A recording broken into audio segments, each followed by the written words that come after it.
I have had to cut my meeting so that I can actually address this judgment. Jeremiah Nyegenye, the clerk of the Senate, took me to court on defamation claims.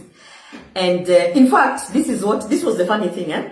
The matter was brought to Parliament through him, because he's the one that pushed behind the scenes that it was brought to Parliament when I was absent.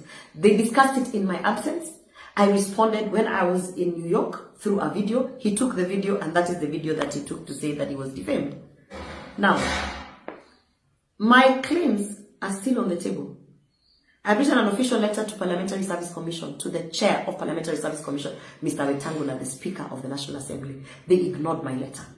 I have complained within the powers that be in Senate, including to the Speaker. They have ignored all my complaints. I complained in the official WhatsApp group that, listen here, I think because I said I'm not going to sleep with this guy and I don't want to participate in his sexual advances, that is why I am being removed from certain trips and being removed from certain legislative agenda. My bills are being put at the back. That is why I'm being targeted with unlawful and all sorts of crazy things and shenanigans, such as 6 months suspension. That is why also, as you can see, they forced me to put in an apology, which Jeremiah Nyegenye, through that committee that prepared, added his name. And remember when I was telling you people that this guy is going to use this thing in court, he went and used it in court as a submission.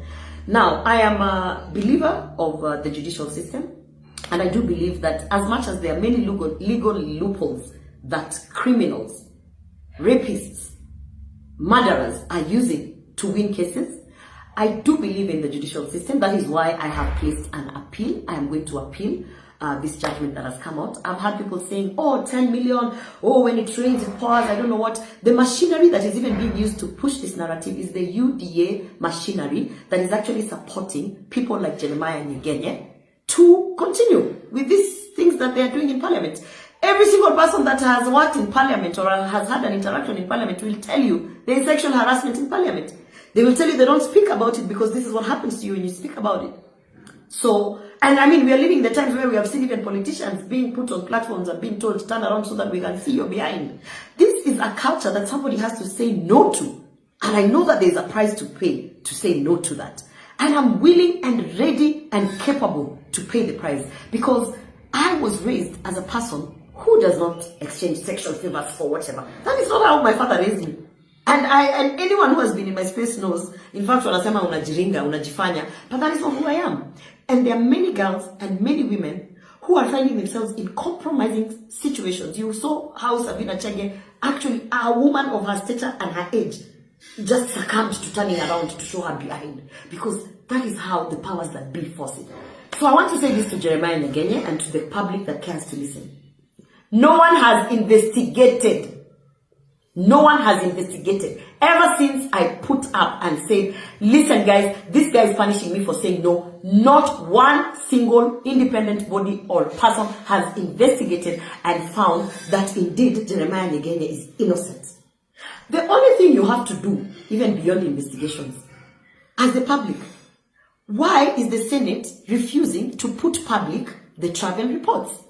Let Kenyans see who has been traveling, how much they have been using in the travel, how frequent they travel, who they travel with, and what that means to the taxpayers. Because the moment they put out the travel report, you will see Jeremiah Nyegenye in a plane every day with someone and someone and someone. And those are people who are playing ball. You will see the leadership of the house in a plane to wherever constantly with certain people. You will see even the Speaker of the House constantly in some travel with certain people. So, that's the basic thing. So I know there's a price to be paid, but let me tell you something. I believe that God put me in Parliament for a reason, and evil will never win. So I am appealing. That is my position. I'm appealing in what has happened. I know that he used a legal loophole, and now he's pushing UDA party machinery and minions left, right, and center to push a narrative. But Jeremiah Nyegenye, there's no single investigation that has cleared you of sexual harassment. And that is the fact.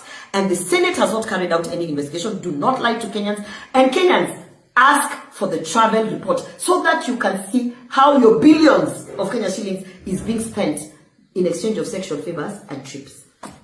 Yeah, that's what I have to say about this.